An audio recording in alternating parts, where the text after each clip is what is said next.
አክብሮታዊ ሰላምታችን በያላችሁበት ይድረሳችሁ ውድ የቻናላችን ተከታታዮች እንኳን ወደ ዛሬው ጥልቅ የዜና ዳሳችን በሰላም መጣችሁ። ዛሬም በዓለም አቀፍ መድረክ እየተከሰቱ ያለው ሶስት ትላልቅ ሰበር ዜናዎችን ይዤላችሁ ቀርቤያለሁ።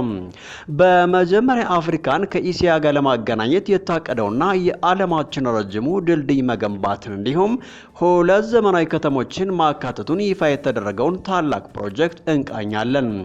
በመቀጠልም ትኩረታችንን በምዕራብ አፍሪካዊቱ ሀገር ቡርኪና ፋሶ ላይ በማድረግ የሀገሪቱን መሪ የካፕቴን ኢብራሂም ትራኦሬ ከሩሲያ ጋር ያላቸውን ግንኙነት ለማሳደግ ያላቸውን ጽኑ ፍላጎትና በቅርቡ በእሳቸው ላይ የከሸፈውን የመፈንቅለ መንግስት ሙከራ እንቃኛለን።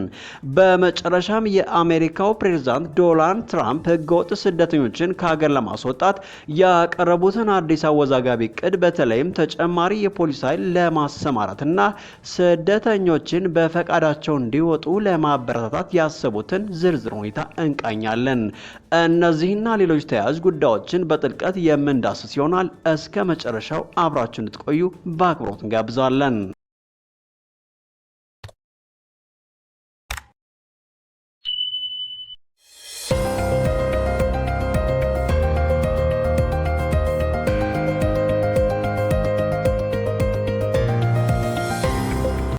አፍሪካን ከኢሲያ ጋር ለማገናኘት የታቀደውና 100 ቢሊዮን ፓውንድ ወጪ የሚጠይቅ ግዙፍ ፕሮጀክት ይፋ ሆነ።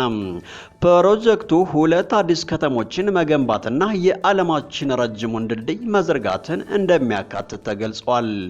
የሁለት ሀገራትን የኢኮኖሚ እድገት ሊቀይር የሚችል እጅግ ከፍተኛ ወጪ የሚጠይቅ ፕሮጀክት ይፋ ሆኗል። ይህ በግምት 100 ቢሊዮን ፓውንድ የሚፈጅ ፕሮጀክት በታዳሽ ኃይል የሚንቀሳቀሱ ሁለት የወደፊት ዘመንን የሚገልጹ ከተሞችን መገንባትን ያካትታል። ሁለቱ ከተሞችን የሚያገናኘው ደግሞ 20 ማይል ወይም 32 ኪሎ ሜትር እርዝመት ያለው አፍሪካን ከኢሲያ ጋር የሚያገናኝ ተንጠልጣይ ድልድይ ይሆናል።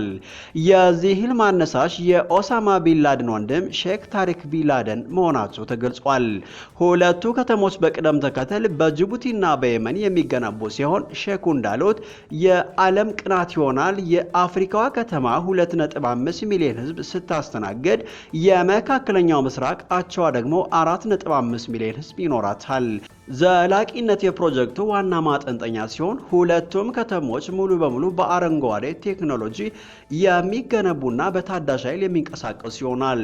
ከተሞቹ ምርጥ ሆስፒታሎች፣ ትምህርት ቤቶች እንዲሁም ከፍተኛ ደረጃ ያላቸው ዩኒቨርሲቲዎችና የስፖርት ማዘውተሪያዎች ይኖራቸዋል።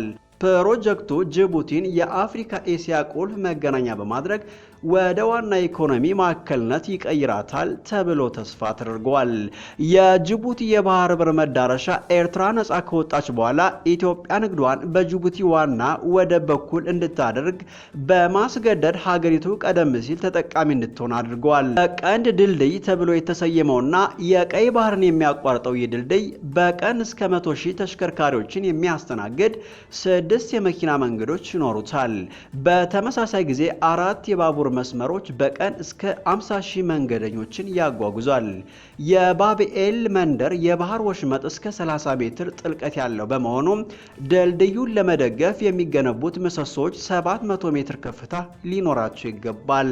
ከዚህ ውስጥ 400 ሜትሩ ከውሃ በላይ ይሆናል። ይሁን እንጂ ከፍተኛ ፍላጎት ያለው ቅድ እስካሁን በሁለቱም ሀገራት መንግስታት ይሁንታ አላገኘም። መጀመሪያ በ2008 ይፋ የተደረገው ይህ ፕሮጀክት እስካሁን በቅድ ደረጃ ላይ የሚገኝ ሲሆን ብዙዎች መቼ ቢሆን እውን ይሆናል ብለው ይጠራጠራሉ። የጅቡቲ መንግስት ግን ለአዲሲቷ ከተማ ግንባታ በመቶዎች የሚቆጠሩ ስኩዌር ማይል መሬት በመመደብ ፕሮጀክቱን ለማስቀጠል ፍላጎት ያለው ይመስላል። ይህ በእንዲህ እንዳለ ካፕቴን ትራኦሬ በቅርቡ በሞስኮ ከሩሲያው ፕሬዝዳንት ቭላዲሚር ፑቲን ጋር ባደረጉት ወሳኝ ውይይት የሁለቱ ሀገራት ትብብር ወደ አዲስ ምዕራፍ እንዲሸጋገርና በተለይም በቴክኖሎጂ ሽግግርና በልምድ ልውውጥ ሩሲያ ከፍተኛ ድጋፍ እንድታደርግላቸው ጥሪ አቅርበዋል። ፕሬዝዳንት ፑቲንን በበኩላቸው በሁለቱ ሀገራት መካከል ያለው የንግድ ልውውጥ መልካም አስማሚያ እያሳየ መሆኑን ጠቅሰው ሩሲያ በዓለም አቀፍ ማዕቀብ ውስጥ ብትሆንም ለቡርኪና ፋሶ የምታደርገው ሰብአዊ ድጋፍ እንደምትቀጥል በተለይም በቅርቡ ከፍተኛ መጠን ያለው የምግብ ምርት ወደ ዋጋዱጉ እንደሚላክ ቃል ገብተዋል። ካፕቴን ትራኦሬን በበኩላቸው ሩሲያ በዓለም አቀፍ መድረክ ላይ ያላትን ጉልህ ሚና አድንቀው ይህ ለሌሎች ሀገራት ትምህርት ሰጪ መሆኑን ገልጸዋል። ይህ የዲፕሎማሲ ትብብር ጥረት እየተጠናከረ ባለበት በአሁኑ ወቅት በቡርኪና ፋሶ የወታደራዊ መንግስት መሪ በሆኑት በካፕቴን ትራኦሬ ላይ ያነጣጠረ ከፍተኛ የመፈንቅለ መንግስት ሙከራ መክሸፉን የሀገሪቱ የጸጥታ ሚኒስተር ይፋ አድርገዋል። በዚህ ሴራ ውስጥ በስራ ላይ ያሉና ጡረታ ያወጡ ወታደሮች ከሽብር ቡድኑ ጋር በመመሳጠር የፕሬዝዳንቱን ቤተ መንግስት ለመውረር እንዳሴሩና የሴራው ዋና አስተባባሪዎችም ከአጎራባች አይቮሪ ኮስት ሆነው ሲንቀሳቀሱ እንደነበር ተገልጿል። ይህ ክስተት ካፕቴን ትራኦሬ በ2022 በጅሃዳዊ ጥቃት ሳቢያ በተፈጠረ ህዝባዊ ቁጣ ስልጣን ከያዙ ወዲህ የተዘገበው የመጀመሪያው የመፈንቅለ መንግስት ሙከራ አለመሆኑን ያሳያል። ቡርኪና ፋሶ ከቀድሞ ቀኝ ገዢ ፈረንሳይ በመራቅና ከሩሲያ ጋር የጠበቀ ግንኙነት በመፍጠር የተሻለ የጸጥታ ድጋፍ ለማግኘት ብትጥርም የጂሃዳውያን ጥቃቶች አሁንም ቀጥለው በርካታ ንጹሃን ዜጎች እየጠፉ ሲሆን ሀገሪቱ ከማሊና ከኒጀር ጋር በመሆን ከምዕራብ አፍሪካ የኢኮኖሚ ማህበረሰብ በመውጣት አዲስ ወታደራዊ መሪዎች ያሉትን ህብረት መመስረቷ የክልሉን ወይም የቀጠናውን ፖለቲካ ይበልጥ አወሳስቦታል።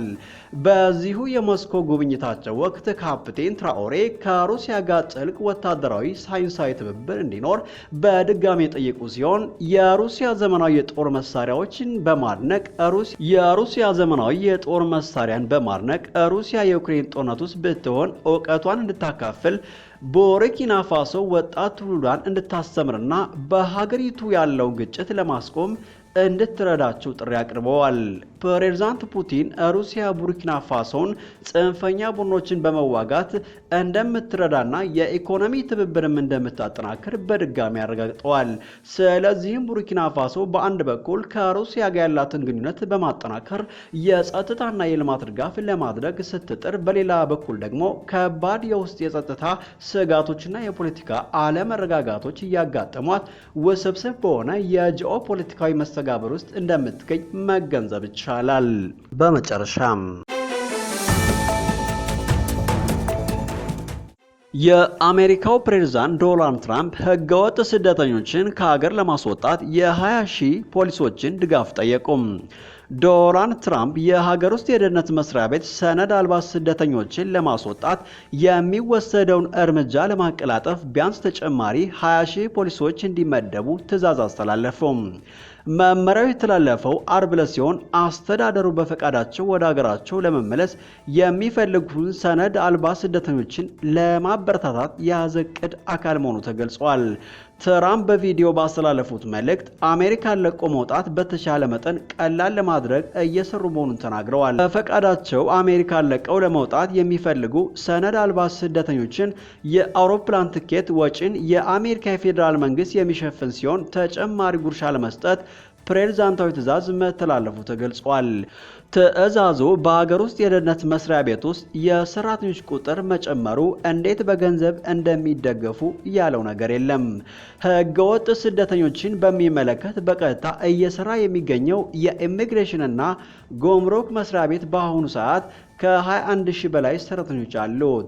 ከእነዚህም መካከል 6,100 ያክል ህገወጥ ስደተኞች ከሀገር የሚያስወጡ ፖሊሶች ሲሆኑ ከ750 በላይ የሚሆኑት ደግሞ ረዳቶቻቸው መሆናቸውን የኤጀንሲው ድረገጽ ያሳያል። ትራምፕ ለረጅም ጊዜ የግዛቶችና የአካባቢ ህግ አስከባሪዎች እንዲሁም ብሔራዊ ዘብ ድንበር ጥሰው የሚገቡ ህገወጥ ስደተኞችን በሚመለከት በመተባበር እንዲሰሩ ጥሪ ሲያቀርቡ ነበር። ይህ የአሁኑ ትዕዛዝ የሀገር ውስጥ ደህንነት መስሪያ ቤቱ እያደረገ ያለው ጥረት ለግዛቶችና አካባቢ ህግ አስከባሪዎች፣ የቀድሞ የፌዴራል ፖሊስ አባላት እንዲሁም ሌሎች የፌዴራል ኤጀንሲ ባለሙያዎች ውክልናና ኮንትራት የሚሰጥ ነው። ዶናልድ ትራምፕ የሰራተኞች ቁጥር እንዲጨምር ጥሪ ያቀረቡት አስተዳደራቸው ሰነድ አልባ ስደተኞች ዩናይትድ ስቴትስን ለቀው እንዲወጡ የተለያዩ መንገዶችን እየተጠቀመ ባለበት ወቅት ነው። ትራምፕ ሰነድ አልባ ስደተኞች በገዛ ፈቃዳቸው አሜሪካን ለቀው ለመውጣት ሪፖርት እንዲያደርጉ ጠይቀዋል። በዚህ ሳምንት የሀገር ውስጥ ደህንነት መስሪያ ቤት ዋና ኃላፊ ክሪስቲ ኖኤም አሜሪካን በፈቃዳቸው ለቀው ለመውጣት የሚወስኑ ሰነድ አልባ ስደተኞች $1000 ጉርሻ ለመስጠትና የአየር ትኬት ወጪዎችን ለመሸፈን ቃል ገብተዋል።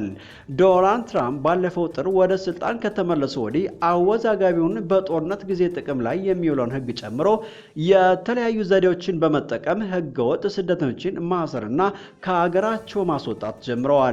ነገር ግን በዚህ ወር መጀመሪያ ላይ በትራምፕ የተሾሙት የቴክሳስ ግዛት ዳኛ ፈርናንዶ አስተዳደሩ ሰነድ አልባ ስደተኞችን ከሀገር ለማስወጣት እየተጠቀመበት ያለው ሕግ ወጥ ነው ብለዋል። ሌላው በኒውዮርክ የሚገኝ የፌዴራል ዳኛ እንዲሁ ተመሳሳይ ድምዳሜ ላይ ደርሰዋል። ትራምፕ ግን በገዛ ፈቃዳቸው ራሳቸውን ከሀገር የሚያስወጡ ስደተኞችን በሚመለከት ሲናገሩ ወደ ሀገር መመለስ በማለት ነው። በአሜሪካ ለመቆየት የሚወስኑ ህገወጥ ስደተኞች ረጅም እስር ጨምሮ ከፍተኛ የገንዘብ ቅጣትና ያፈሩትን ንብረት መውረስ ከሀገር መባረር ይጠበቅባቸዋል ብለዋል።